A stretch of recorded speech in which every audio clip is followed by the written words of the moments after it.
everybody, my name is Farmer Phil, and in today's video we're after picking up the new combine. As you seen there, we're just pulled out of the farmer's yard we bought it in. We're driving it home, as luckily, I suppose is one way of putting it, it was actually close by. Just over half an hour in the car, so it's going to take us about 2 hours to drive it back, but it's within driving distance. It's a Massey Ferguson 40 RS, so a rotary separator, and no, double check on that, but I think rotary separator in the Massey, in them Masseys, was 2 drums. So I had 1 drum and a concave, and I went into another drum and a concave, and that's what the RS stood for. Good drive ahead of us, but it's all good roads on the way home. I'm on escort duty. Father Phil has the combine and a 20-foot power flow header behind it, so it's just going to take a while to get home, but we'll get there eventually.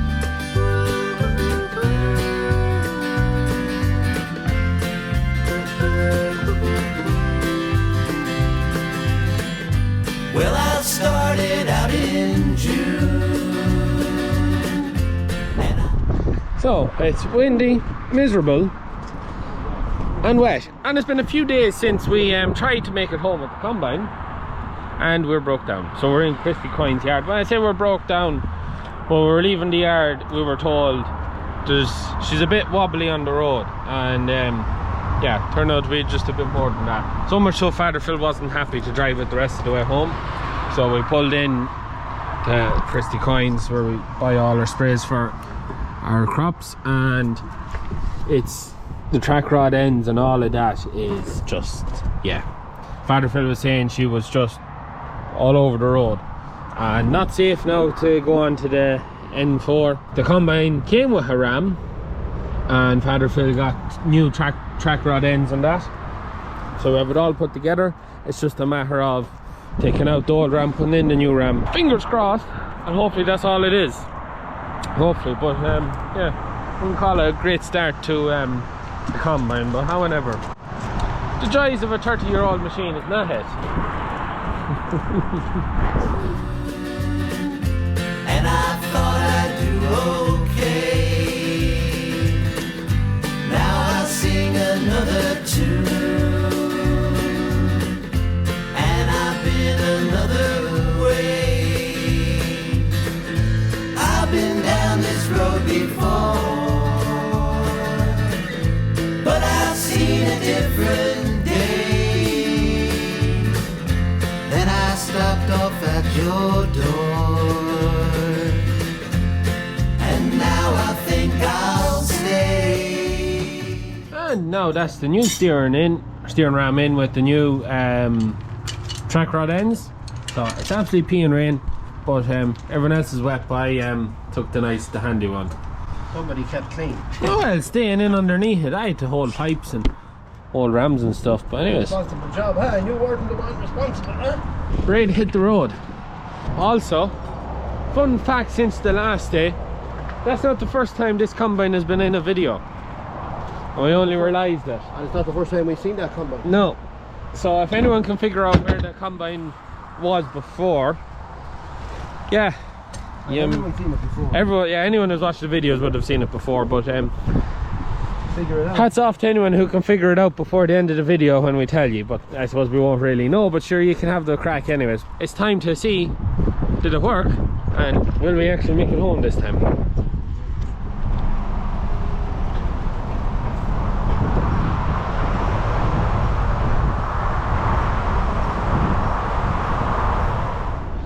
So, can't say we're getting on very well getting this combine home. We currently have the header to the Jeep, because the combine, we think, has done bearings on one of the wheels. So we're after getting it pulled into a man's yard off the road. But yeah, not off to a great start. Not off to a great start. Currently trying to put a different hub on, see how this works out, but that's what it looks off with the wheel and the hub off. It's an input output shaft going into a set of gears, then produces the speed for the wheel.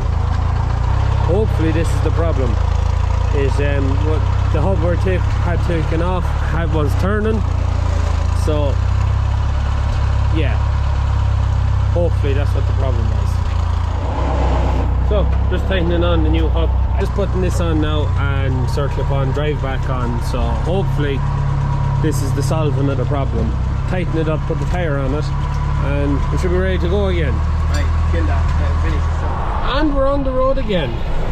So yeah, fingers crossed we'll make it home this time. For anyone who was wondering, the lads that we did buy it off, fair dues to the lads, rang them, said we had a problem, and right, no bother, we get down, we get sorted.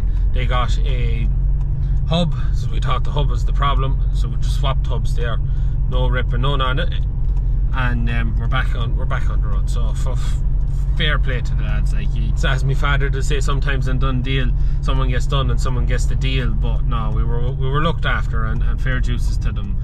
Some lads wouldn't stand by things like that, but no, fair juices to the lads nowadays. And we are home. So he's just trying to navigate the combine in, just standing over a bit of an echo there, but he's navigating the combine in there. Tight, very tight, but I don't think my mother would complain too much if the paling did come down, because it would mean that he'd have to put a new one up. So but yeah, we made it, no issues at all. So yeah, no, that seemed to be the job anyways. Just, she's wider than her own one, because that combine is on 800s, whereas her own is on 600s, as in the 38, the one that broke on us last year. So she is wider, and you can know she's wider now.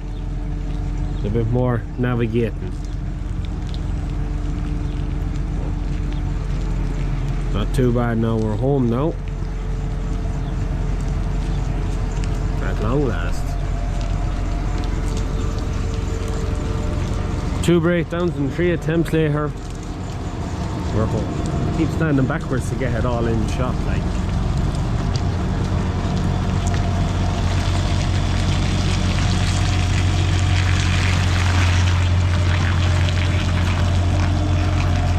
Comparison combine size to the house, and the camera doesn't even do it justice. It's a big ass combine, so it is. So it's we have to get a shed. We're in the middle of cleaning and washing the sheds inside, and we have a shed to get washed to move the harvester into, and then that can go in where the silage harvester is, the class jag, and then all will be indoors. We'll have a look at the combine in the morning. Tomorrow's supposed to be a good day, and we might get silage cut tomorrow if we're lucky, but yeah, we'll give a better look at it now tomorrow. But yeah, home. Happy days. And it's a good few days since we got her home, but she is home, so it's time to go through the combine. So it's a 1993 Massey Ferguson 40 RS. So RS stands for rotary separator, which basically means she's 2 drums and 2 concaves in it, which means that she's a higher output combine. She'll cope with more straw or more crop going through it at a higher speed than you would without. So she's a DV1, which means she's just, there's DV1 was the older one, DV2 is the same as the 38, so she's a square windscreen, and she has the older style monitor in the cab, non-touchscreen in the cab. So that's the cab there. So she is a pretty clean, straight combine. We can tell compared to her own one, she's got nice bit of mining because the panels up here aren't twisted on. There's no major damage to any panels. She did get it relatively easy, well minded. Some of the things, she's loads of work done, but she was minded, because you'll see our one is all rotted along there and all along there, and anywhere where water or moisture can sit, like you can look up our one there, all them are gone, rotted through with rust. She is a 30-year-old combine, but she is in relatively good nick, an old Chandler's combine. And yes, she is these ones were a Donnybrook. Made by Donnybrook, yeah. Made by Donnybrook for Massey. A Massey bought out Donnybrook, wasn't it? Yeah, yeah. But yeah, she's pretty straight, clean combine. She's on 800s, so she's hellish wide on the road. Our own combine, the 38, is on 600s. sorry, 650s. So you're talking about that extra bit of weight, which, well, it'll help keep her up, but it means she's a little bit harder got round. So yeah, we just have it out now. Father Phil is just going through it, servicing, making sure everything. Currently 2 issues we've encountered is the auger is stuck. Yeah, not an auger stuck, which is nothing too major. Something that often happened when they were put away for the winter, so that's beyond stuck. Hadn't a good man with a grease gun. Yeah, this is probably wants to come off it. It's a bit twisted. The other thing though you found was there's a bearing running rough on the idler for the header. On the idler for the header, but when she's cooking, she's fine. It's not idling. It's when it's idle, she's running on that bearing. It's a bit nice. Something that needs to be changed. That's really all there is to the combine. She's a 20-foot power flow header, which we won't see in this one, but you'll see when we do get her going. But yeah, other than that, she's fairly straightforward, same as the other one. She's just 40 means she was more horsepower, RS means she was higher output, 6-straw walker. She's the highest spec, well, apart from a Hillmaster, but she'd be like the premier combine from the 90s, 30 years ago. You found a book, a catalogue, which said how much it was brand new in the day. Well, to put that in relative terms from then and now, that combine with power flow head in 1993, 1994 was in or around £180,000 pound book price. Yeah, dealer price may be different, but that was just a price in a book you found. That was the list price of her when she was brand new with the 20-foot power flow head. Yeah, it was extra, and the RS tram combine was extra. Yeah, everything was extra. The basic combine I think was around 170. She would be around £180,000 sterling plus VAT. New at the time, book price. There would have been difference in dealers and whatnot. This house at that time, yeah, was built for a third of that. Yeah. So now, as we said, you may have noticed this combine before. It was in a video, and Father Phil copped it after seeing the number plate.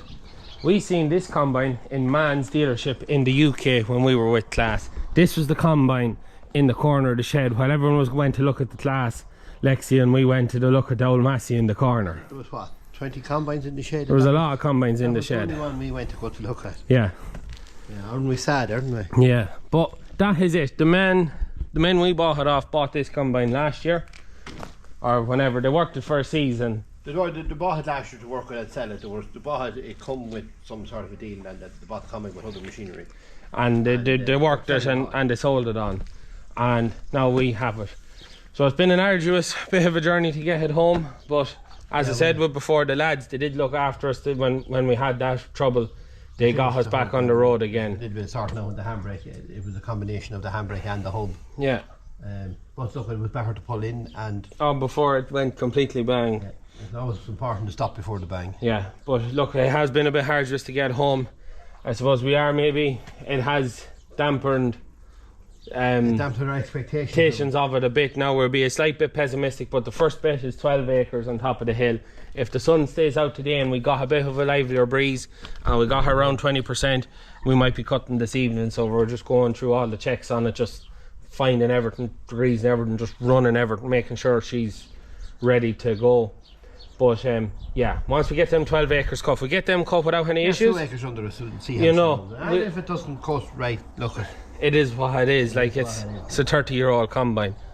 You know, you're buying a pig in a poke, you've no idea. Yeah. If anyone recognises the number plate in England, a bit of past history on that combine, we're always curious to know.